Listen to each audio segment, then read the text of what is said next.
Toby Young recently stood down from his role at the Office for Students. Who should replace him and why? Well, I'm sorry, I don't know the answer to that question. I haven't decided my position on that yet. So do you know about the Office for Students? No, I don't know. In which case, what sort of values should the person who takes over from Toby Young at the Office for Students have?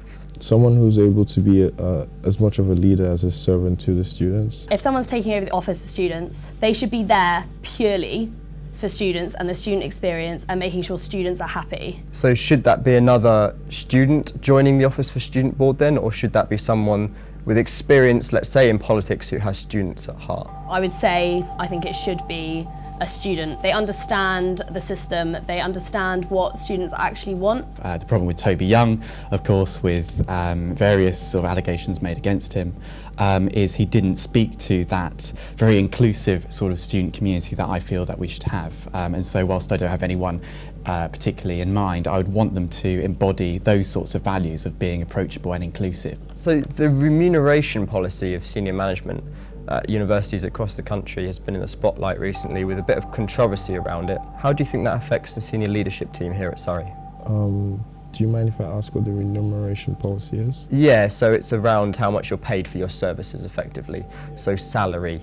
I would have to get back to you on that because I would need to read up on the remuneration policy. Is this to do with the Vice-Chancellors being sat on committees and being able to potentially decide their own pay? It is, along with how much they're paid as well. If the Vice-Chancellor is sitting on a committee where he's potentially deciding whether his pay goes up or whether it goes down, that would potentially mean they are doing it purely for the money, not for the students. Obviously at Surrey we've got a huge gap between the highest paid staff and the lowest paid staff. So I think it adds a lot of extra scrutiny for Professor Liu, Michael Carney and so on to actually sort of put their money where their mouth is and show that they're able to make meaningful change for students at Surrey. I think the leadership team has done well. I can understand why students would want a pay cut at the top so that other facilities can be improved. So to be more specific there, for the senior leadership team at Surrey University, the amount of money they're paid specifically, are we getting our value? No. I had a quick read through your manifesto this morning, and you mentioned there a Surrey Students' Union app.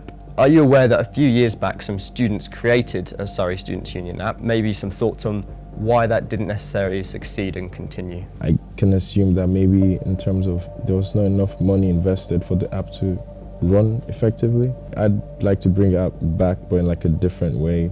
The students voted on the 2024 experience, which set out the vision for the union and its structure for the next 10 years. What makes you think that students are going to want to change this now and mix it up and put Liberation Committee officers on exec? What I'm suggesting here is an open space or two where our Liberation reps can sit depending on what's on the agenda. Because if we're serious about actually representing these different groups of students, then it's only right that we give them a proper vote. So they would be voting members of exec then? I would want them to be, yes. How much is this app going to cost the union? Because as you might be aware, we're on a very tight budget each year. Where's the money going to come from that? I'm actually having a review of that, just to figure out where the money can come from. So even from the university budget for the students' union. Also, we do have a lot of bright students within Surrey. If you make that a project, I'm sure someone would be happy to do that as well. Maintaining an app is quite difficult. Obviously it needs time from someone in the office to put the appropriate content on, but it also needs students then to maintain it year to year. The last Surrey Union app had bugs in it and it was built by students. Are we not going to see the same problem again? With maintenance, you obviously have to create a team for that. I'd love to put together a team to be able to maintain the app. Review of the old app to see what went wrong.